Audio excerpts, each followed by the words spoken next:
साधना के आयाम की इस श्रृंखला में आपका स्वागत है।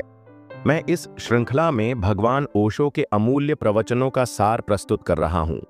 यदि आपने इस यात्रा के पिछले भाग नहीं सुने हैं तो कृपया उन्हें जरूर सुने, क्योंकि यह एक ऐसी साधना है जो चरण दर चरण तुम्हें गहराई में ले जाती है और बिना पहले के कदमों को समझे आगे बढ़ना अधूरा रह जाएगा। प्रस्तुत है इस श्रृंखला का अगला भाग। कभी आपने देखा है कि कोई संगीत सुनते हुए आंखों से आंसू बहने लगते हैं, या किसी शांत शाम में जब हवा पत्तों को छूती है तो भीतर कोई तरंग उठती है जिसे शब्दों में कह नहीं सकते, बस महसूस किया जा सकता है।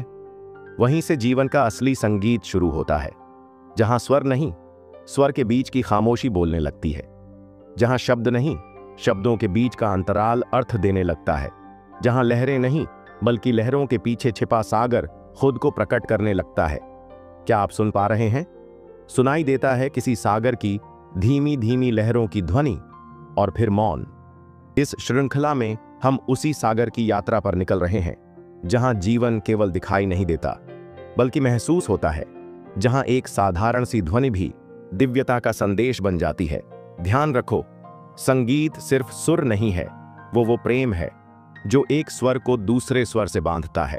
वो मौन है जो शोर के भीतर भी थरथराता है। वो सेतु है जो दृश्य को अदृश्य से जोड़ता है।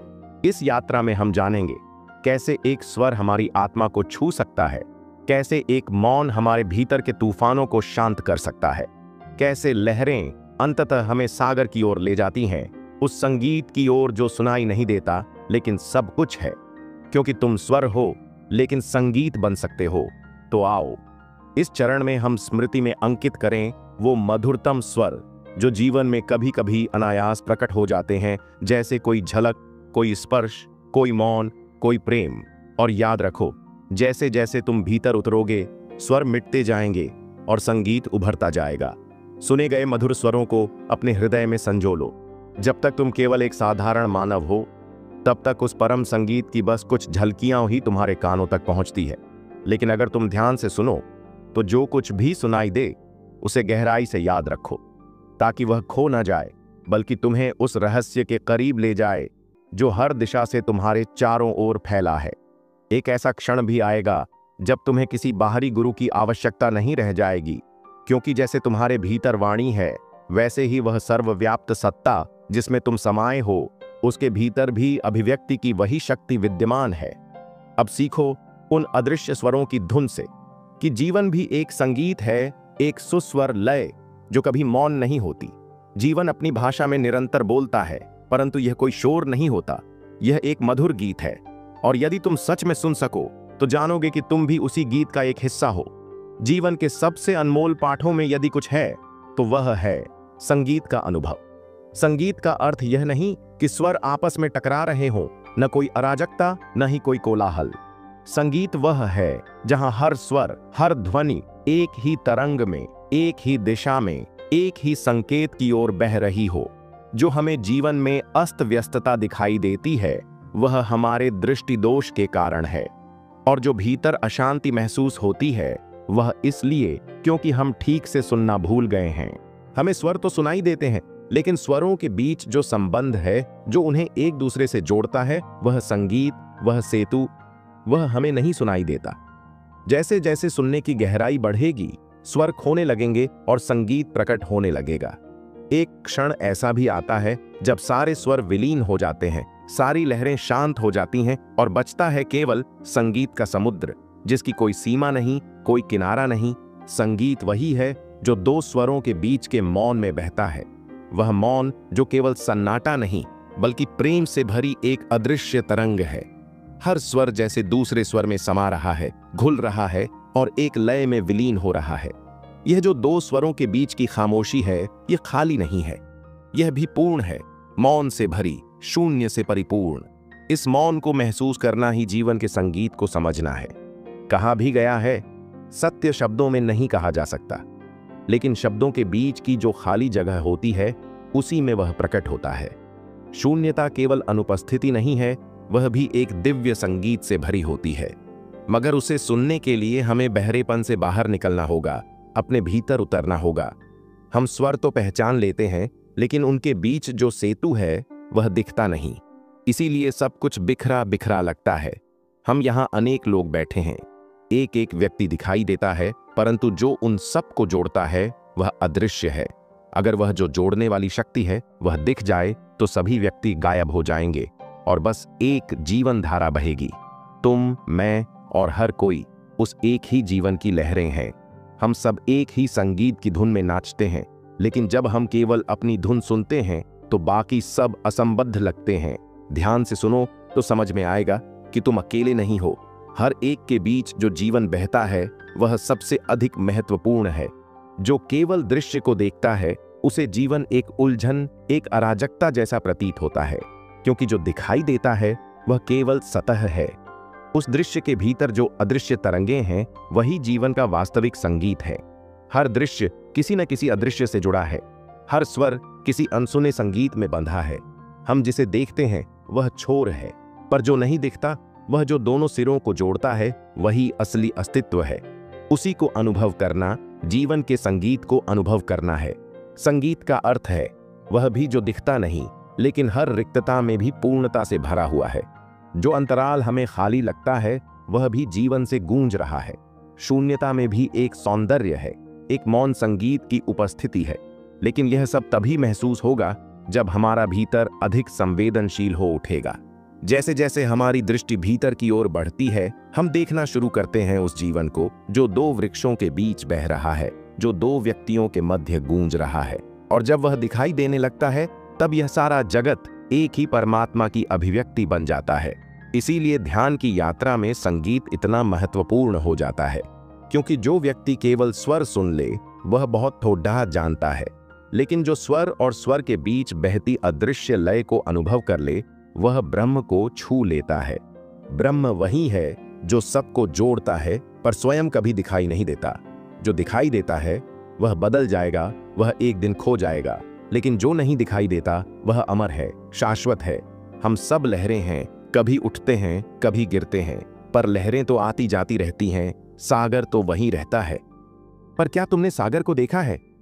तुम कहते हो हाँ मैंने देखा है, लेकिन सच तो यह है तुमने केवल उसकी लहरों को देखा है।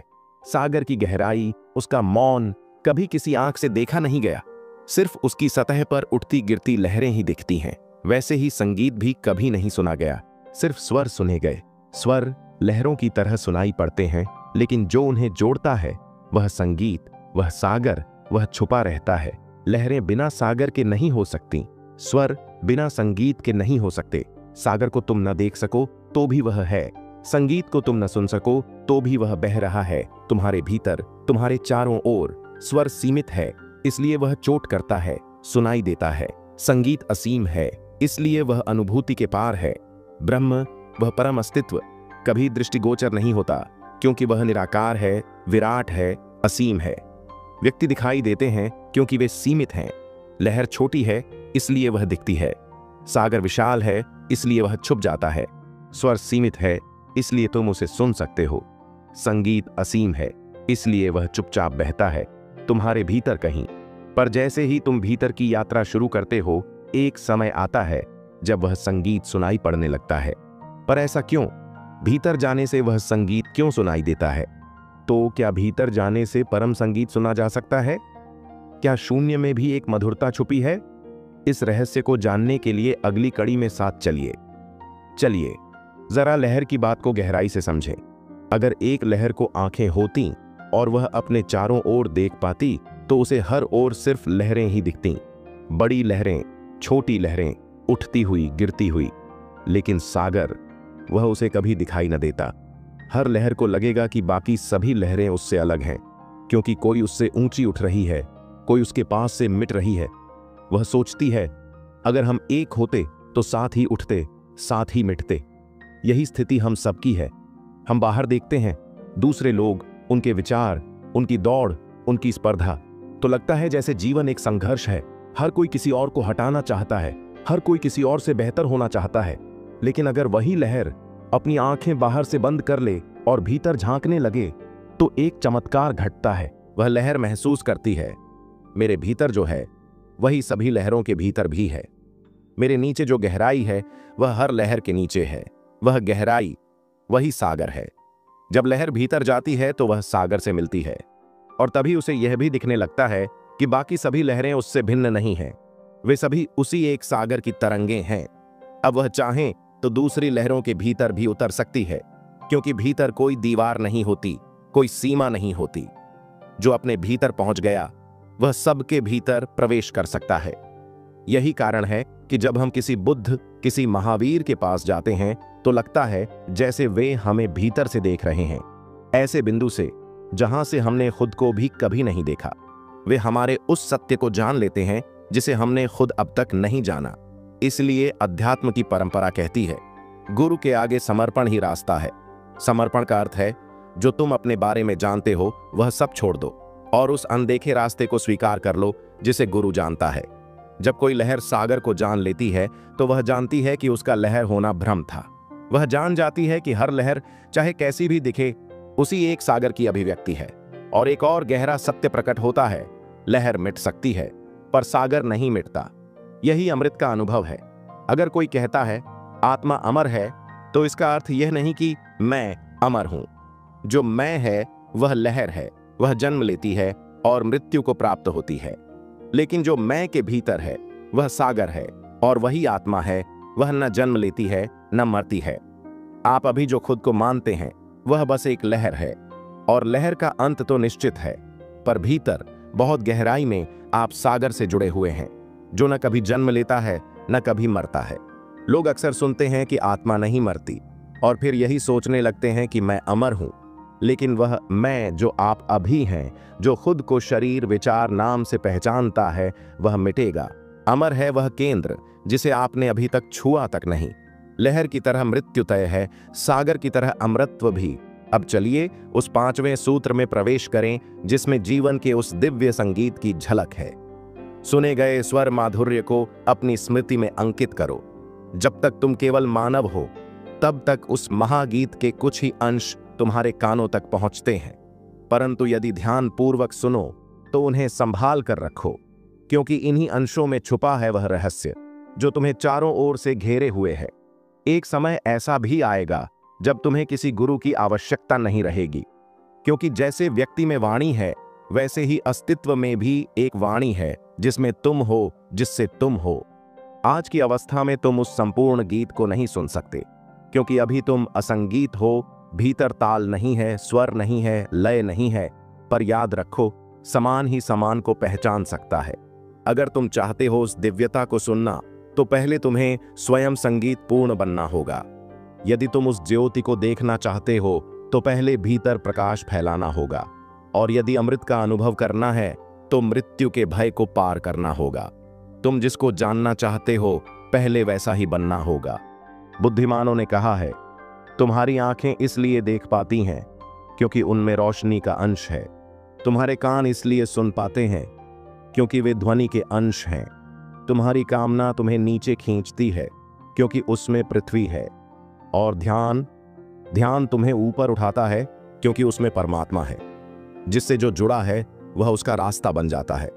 पर अभी तुम इतने बिखरे हुए हो, भीतर शोर ही शोर है, न कोई लय है न कोई माधुर्य। तुम्हारी चाल में, विचारों में, भावनाओं में हर तरफ केवल अराजकता है, जैसे कोई व्यस्त बाजार हो जहां हर आवाज टकरा रही हो। ऐसी स्थिति में क्या तुम वह दिव्य संगीत सुन सकते हो? नहीं। लेकिन एक बात और है, तुम अभी भी जीवित हो। इसका मतलब है भीतर कोई ना कोई लय जरूर है जो तुम्हें बांधे हुए है। अगर वह न होती तो तुम कब के टूट गए होते।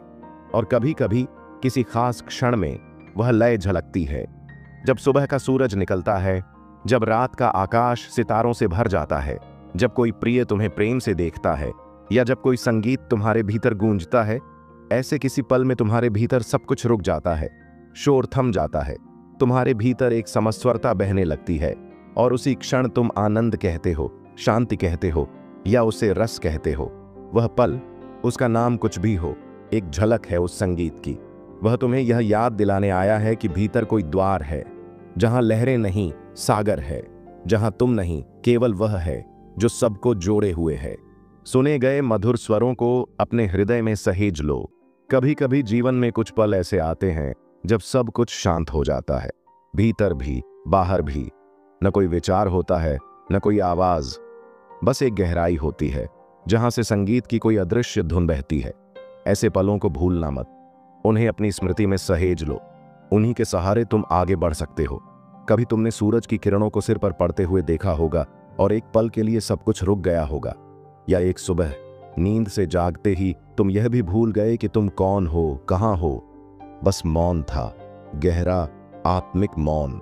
ये क्षण मामूली नहीं होते, ये संकेत होते हैं कि तुम्हारे भीतर कहीं वह स्वर गूंजा था जिससे अस्तित्व का संगीत जन्म लेता है। प्राचीन ईसाई परंपरा के एक संप्रदाय ईसेन में एक ध्यान पद्धति थी। वे कहते थे, अपने जीवन के उस एक क्षण को पकड़ो जहां तुम विचारहीन हुए थे और भीतर आनंद ही आनंद भर गया था। उसी क्षण को बार बार स्मरण करो, उसी पर ध्यान दो, क्योंकि वहीं तुम अपने अब तक के सर्वोच्च अनुभव पर पहुंचे थे। हम सबके जीवन में ऐसा कोई न कोई क्षण जरूर होता है, भले ही वह बहुत साधारण सी परिस्थिति में घटा हो, भले ही वह अचानक आया हो और चला गया हो, पर वह अमूल्य होता है। उन्हें सहेजिए, क्योंकि वे तुम्हारे भीतर की सच्चाई के दर्पण हैं। वहीं से मार्ग खुलता है उस दिव्य संगीत की ओर। लेकिन मनुष्य बड़ा उलटा है। जहां सुख की स्मृति को सहेजना चाहिए, वहीं वह दुख को संजोता रहता है। हर किसी की बातें सुनो तो दुख ही दुख की चर्चा होती है। दुख के बारे में लोग इसलिए बात करते हैं क्योंकि वे दूसरों की सहानुभूति चाहते हैं। प्रेम की तलाश में वे दुख को साधन बना लेते हैं, जबकि सच यह है, दुख को दोहराने से दुख गहराता है। दुख की स्मृति को बार बार कुरेदने से वह और भी गाढ़ा हो जाता है। ध्यान रखना, जिस चीज पर तुम्हारा ध्यान जाता है वही भीतर फैलने लगती है। ध्यान की दिशा ही भविष्य का निर्माण करती है। इसलिए दुख की चर्चा को विराम दो, सुख की स्मृति को जियो। जब कोई तुम्हारे पास हो तो अपने भीतर के मधुर क्षणों को जागृत करो। उस समय हंसो, मुस्कुराओ, अपने भीतर की रोशनी को बांटो। अपने भीतर का संगीत किसी के जीवन को छू जाए, यह परम पुण्य है। दुख को भी जियो, लेकिन अकेले, शून्य आकाश में, मौन में, जहां वह किसी पर बोझ न बने। उसे विसर्जित कर दो, वहां रो लो, बहा दो, पर दुनिया के सामने दुख का प्रदर्शन मत करो, क्योंकि दुख बांटने से नहीं जाता, सुख बांटने से बढ़ता है। अपने सुख को अपने जीवन का केंद्र बनाओ। अपने आनंद को बार बार स्मरण करो, जैसे फूलों की खुशबू को बार बार सूंघो, ताकि वह तुम्हारे भीतर घर कर ले। और याद रखो, तुम्हारे भीतर जितना भी सुख रहा है वह उसी स्वर माधुर्य की एक झलक है जिसे जीवन का परम संगीत कहा गया है। उन्हीं झलकियों को एकत्र करते रहो, उन्हें जोड़ते रहो। एक दिन वे मिलकर एक पुल बन जाएंगी, जिसके उस पार वह अद्वितीय संगीत तुम्हारी प्रतीक्षा कर रहा है। जहां ध्यान होता है वहां जीवन खिलता है। आज विज्ञान भी उस रहस्य के पास पहुंचने लगा है जिसे संत और मनीषी सदियों से जानते आए हैं।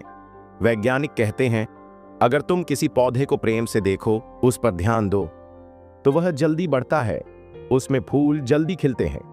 ध्यान सिर्फ मन की कोई कल्पना नहीं, बल्कि जीवन को स्पर्श करने वाली एक जीवंत शक्ति है। माली भी यही अनुभव करता है। जिस पौधे को वह हर दिन स्नेह से देखता है, जिसके पास बैठता है, उससे बात करता है, वह पौधा दूसरों से अलग होता है।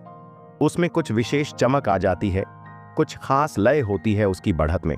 और वहीं जिस पौधे को अनदेखा कर दिया जाता है, जिसके पास कोई बैठता नहीं, जो बस एक कोने में पड़ा रह जाता है, वह पीछे रह जाता है, भले ही उसे पानी, धूप और खाद मिलती रहे।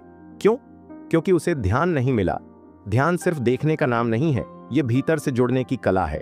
ठीक यही बात बच्चों के साथ भी होती है। माँ जब अपने बच्चे को दूध पिलाती है या उसे नहलाती, सुलाती है, तो सिर्फ उसका शरीर सक्रिय नहीं होता, उसका पूरा अस्तित्व उस पल में बच्चे में समा जाता है। रात के सन्नाटे में बादलों की गड़गड़ाहट उसे नहीं जगाती, लेकिन बच्चा हल्का सा भी करवट बदले तो माँ की नींद टूट जाती है। क्यों? क्योंकि उसका ध्यान वहां है, बच्चे की हर सांस में, हर धड़कन में। अब वैज्ञानिक भी मानते हैं कि बच्चे के विकास में माँ का दूध जितना जरूरी है, उससे कहीं अधिक जरूरी है माँ का ध्यान, माँ की उपस्थिति, माँ की ऊर्जा। कई बार ऐसा देखा गया है कि अनाथालयों में बच्चे सब कुछ पाते हैं, बेहतर कपड़े, पौष्टिक भोजन, प्रशिक्षित सेविकाएं, लेकिन फिर भी उनमें कोई गहराई नहीं आती, कोई चमक नहीं होती, जैसे जीवन की लहरें थमी हुई हों। क्योंकि उन्हें वह नहीं मिला जिसे भाषा में कहना कठिन है, लेकिन हर दिल पहचानता है। ध्यान, स्नेह, मौन प्रेम। ध्यान ही वह अमृत है जिससे जीवन बढ़ता है, खिलता है, मूक रहता है, फिर भी बोलता है। तो चाहे वह पौधा हो या एक छोटा सा बच्चा या तुम्हारा खुद का अंदरूनी अस्तित्व, अगर तुम उस पर ध्यान देना शुरू कर दो तो वह खिलने लगेगा। ध्यान की सबसे गहरी प्यास प्रेम में ही छिपी होती है। क्या आपने कभी सोचा है कि हम सभी प्रेम के लिए इतने प्यासे क्यों हैं? हम चाहते हैं कि कोई हमें प्रेम करे, कोई हमारी परवाह करे, कोई हमें देखे, बस देखे, और उस दृष्टि में अपनापन हो, उत्सव हो। असल में हमारी यह प्रेम की प्यास ध्यान की प्यास है। जब कोई हमारी ओर ध्यान से देखता है तो हमारे भीतर कुछ खिलने लगता है, जैसे किसी कोने में पड़ा एक सूखा पौधा अचानक धूप और पानी से जीवंत हो उठता है। लेकिन जब कोई हमें अनदेखा करता है तो भीतर सूखापन आ जाता है, जीवन जैसे रुक जाता है। इसीलिए प्रेम का आग्रह वास्तव में उस ध्यान का आग्रह है जो हमें भीतर से जोड़ता है, हमें पूरा करता है। पर यह ध्यान कभी कभी विकृति भी बन जाता है। बचपन से ही बच्चे यह सीख जाते हैं कि अगर मां ध्यान न दे तो कैसे उसका ध्यान खींचा जाए। अगर बच्चा जोर से रोता है, चीजें पटकता है, तो मां दौड़ कर आती है, और इस तरह वह सीख लेता है, अगर मैं शांत रहूं तो कोई नहीं पूछेगा, लेकिन अगर मैं रोऊं, चीखूं तो सबका ध्यान मिलेगा। यही आदत बड़ी होकर भी छूटती नहीं। जब कोई भीतर से प्रेम और ध्यान को तरसता है तो वह तरह तरह के नाटक रचता है ताकि उसे कोई देखे, कोई माने। कोई नेता अगर कुर्सी की लालसा करता है तो उसका सबसे बड़ा कारण भी यही होता है। वह चाहता है कि सबका ध्यान उसकी ओर हो। उसे फर्क नहीं पड़ता कि लोग गालियां दे रहे हैं या प्रशंसा कर रहे हैं, बस कोई देखे, कोई बात करे, कोई नाम ले। यह भी एक रूप है ध्यान पाने की रुग्ण लालसा का। युद्ध के समय में नेता महान बन जाते हैं क्योंकि पूरा देश उनकी तरफ देखता है, मगर ध्यान जो प्रेम से न मिले वह भीतर जहर बन जाता है। जो ध्यान हिंसा से मिले वह आत्मा को और भी तोड़ने लगता है। ध्यान मांगना नहीं चाहिए, ध्यान अर्जित किया जाना चाहिए, अपने भीतर की सुंदरता से, अपने भीतर के सृजन से। जब कोई अपने जीवन को प्रेम और आनंद से भर देता है तो ध्यान अपने आप मिलने लगता है। फिर रोना चिल्लाना जरूरी नहीं रह जाता। लेकिन अगर आप दुख के जरिए ध्यान पाना चाहेंगे तो आप और दुख में फंसते चले जाएंगे। इसलिए अपने सुख क्षणों को सजो कर रखो। जब भी तुम्हें कोई ऐसा क्षण मिला हो जहां तुम्हारे भीतर एक मधुर लहर उठी हो, जब सूरज की कोई किरण तुम्हें भीतर तक छू गई हो, जब किसी संगीत के सुर ने तुम्हारा मन थाम लिया हो, जब किसी के प्रेम ने तुम्हें मौन कर दिया हो, तो उन्हें संजो लो। उन पलों को भूल मत जाना, उन्हें हृदय में बिठा लो। जब भी अवसर मिले आंखें बंद करके उन्हीं क्षणों में लौट जाना, उन्हें फिर से जीना, उन्हीं की आंच में फिर से बैठ जाना। यह ध्यान की शुरुआत है। जैसे जैसे तुम इन मधुर स्मृतियों में डूबते जाओगे वैसे वैसे तुम्हारा संगीत गहरा होगा, तुम्हारे भीतर के स्वर एक होने लगेंगे और तुम्हारे जीवन में एक अनदेखा आनंद उतरने लगेगा। ध्यान प्रेम की ही भाषा है। जो भीतर खिलता है तो बाहर सब कुछ संगीत बन जाता है। सुनो, जब तक तुम केवल एक साधारण मानव हो तब तक उस अनंत संगीत की बस कुछ झलकियां ही तुम्हारे कानों तक पहुंचती हैं। लेकिन अगर तुम ध्यानपूर्वक सुनो, मन से, हृदय से, संपूर्ण उपस्थिति के साथ, तो जो कुछ भी तुम्हें सुनाई दिया है उसे स्मृति में सहेज लो, क्योंकि ये छोटे छोटे क्षण ही उस विराट रहस्य की झलक हैं जो चारों ओर तुम्हें घेर कर खड़ा है। याद रखना, जो भी सबसे सुंदर होता है वह खो सकता है। जब तक पूर्णता न मिले तब तक जो कुछ भी पाया गया है वह खतरे में है। तुम सोच सकते हो कि अब कुछ मिल गया है, लेकिन जब तक पूर्ण की प्राप्ति नहीं होती तब तक हर छोटा अनुभव भी खो सकता है, मिट सकता है। इसलिए हर उस मधुर अनुभूति को सहेज कर रखो जो ध्यान में तुम्हें मिली हो, जो जीवन में आनंद बनकर आई हो। हमारे भीतर दुखों का अंबार है, कचरे की तरह, जिसमें अगर कोई अमूल्य हीरे जैसा क्षण भी आ जाए तो उसके खो जाने का भय सदा बना रहता है। तुमने अपने मन में इतनी चिंता, क्लेश और उलझने भर रखी है कि अगर कोई सुंदर अनुभूति भी आई तो वह उसी भीड़ में खो सकती है। इसलिए हृदय के भीतर एक कोना ऐसा बनाओ जहां केवल उन मधुर स्मृतियों का वास हो। एक शांत, पवित्र जगह, जैसे किसी घर में एक मंदिर होता है जहां सिर्फ मौन हो, प्रार्थना हो। अपने भीतर भी ऐसा ही एक मंदिर बनाओ, जहां तुम उन पलों को रख सको जिनमें तुमने आनंद को छुआ हो, प्रेम को महसूस किया हो या ध्यान की झलक पाई हो। जब भी जीवन से थक जाओ तो आंखें बंद करके उस कोने में लौट जाओ। वही क्षण फिर से जियो, उन्हें दोहराओ, लेकिन सिर्फ याद नहीं, जियो। स्मृति और पुनः जीने में फर्क है। स्मृति में तुम केवल दर्शक हो, पर जब तुम पुनः जीते हो तो तुम उसी पल में लौट जाते हो। जैसे बचपन में कभी बगीचे में खड़े होकर सूरज की किरणों को झांकते देखा था या किसी तितली के पीछे भागे थे, तो अब आंखें बंद कर उसी क्षण को फिर से जियो। अपनी उम्र, अपनी पहचान सब भूल जाओ, मानो तुम फिर वही 5 साल के बच्चे हो। तुम पाओगे कि कुछ क्षणों के लिए तुम्हारा चेहरा फिर से मासूम हो गया है, तुम्हारी आंखें फिर से चमक उठी हैं, तुम्हारा हृदय फिर से तरल हो गया है। यही है ध्यान की पहली सीढ़ी। जब तुम इन पलों को बार बार जियोगे तो धीरे धीरे वे तुम्हारे भीतर स्थायी हो जाएंगे। फिर तुम पाओगे कि वे छोटे छोटे आनंद अब कभी कभी नहीं आते, बल्कि तुम्हारे जीवन की धारा बन गए हैं। और एक दिन वही सूक्ष्म झलकें एक विराट संगीत में बदल जाएंगी, जीवन के उस महान गीत में जो सदा से बज रहा है, बस तुम्हारे सुनने की प्रतीक्षा में। जब तुम भीतर से सुनने लगते हो तो बाहर की हर चीज एक संगीत बन जाती है। सुख के उन छोटे छोटे क्षणों को पूरी तरह जी लो। जब संगीत बहता है, जब आनंद भीतर उठता है, उन्हें जी लो, ताकि वे क्षण यूं ही खो न जाएं। एक दिन ऐसा भी आएगा जब तुम्हें किसी गुरु की जरूरत नहीं रहेगी। जैसे तुम्हारे भीतर वाणी है, वैसे ही उस व्यापक सत्ता में भी एक मौन वाणी है जो हर क्षण तुम्हें संबोधित कर रही है। लेकिन जब तक तुम उसे सीधे नहीं सुन सकते, तब तक एक मध्यस्थ की आवश्यकता होती है। गुरु वही है जो तुम्हें वह सुनाता है जो तुम खुद भी सुन सकते थे, यदि तुम्हारे भीतर शांति होती। जब तुम्हारे भीतर का शोर कम होने लगेगा, जब व्यर्थ के विचारों की झाड़ झंखाड़ साफ होने लगेगी, जब तुम भीतर से हल्के, शांत और पारदर्शी हो जाओगे, तब तुम स्वयं उस परम संगीत को सुनने लगोगे जो हमेशा से तुम्हारे चारों ओर बह रहा था। गुरु की भूमिका वहीं तक है जहां तक तुम खुद सुन नहीं सकते, लेकिन जैसे जैसे तुम भीतर उतरते हो, तुम्हारे भीतर का श्रोता जागने लगता है। फिर तुम्हें बाहर से नहीं, भीतर से दिशा मिलने लगती है। लेकिन एक बात का ध्यान रखना, ध्यान की शुरुआत में जो सुखद अनुभव होता है, वही यदि तुम बार बार मांगने लगो तो वह दोबारा नहीं आएगा। पहली बार जो आया था वह अनायास आया था, बिना अपेक्षा, बिना मांग, बिना प्रयास के। अब अगर तुम वही सुख फिर से चाहते हो तो वह नहीं आएगा, क्योंकि अब तुम उसे बुला रहे हो, खींच रहे हो, जोर डाल रहे हो। ध्यान एक फूल की तरह है जो तब खिलता है जब तुम उसकी प्रतीक्षा नहीं कर रहे होते। बहुत लोग कहते हैं, पहली बार तो ध्यान में बहुत आनंद आया, अब नहीं आता। इसलिए नहीं आता क्योंकि अब वे मांग कर रहे हैं, अब उनका मन तना हुआ है। अब वे ध्यान नहीं कर रहे बल्कि आनंद की प्रतीक्षा कर रहे हैं। ध्यान की भूमि निष्कलंक होनी चाहिए, बिल्कुल खाली, बिल्कुल खुली। पहली बार जो अनुभव हुआ था वह इसलिए हुआ क्योंकि तुम निरपेक्ष थे। अब तुम अपेक्षाओं से भरे हो। इसलिए सुख की पुनरावृत्ति की मांग मत करो।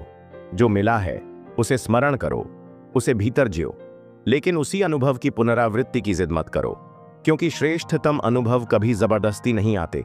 वे तब आते हैं जब तुम खाली हो, सहज हो। जीवन में प्रेम भी ऐसा ही है।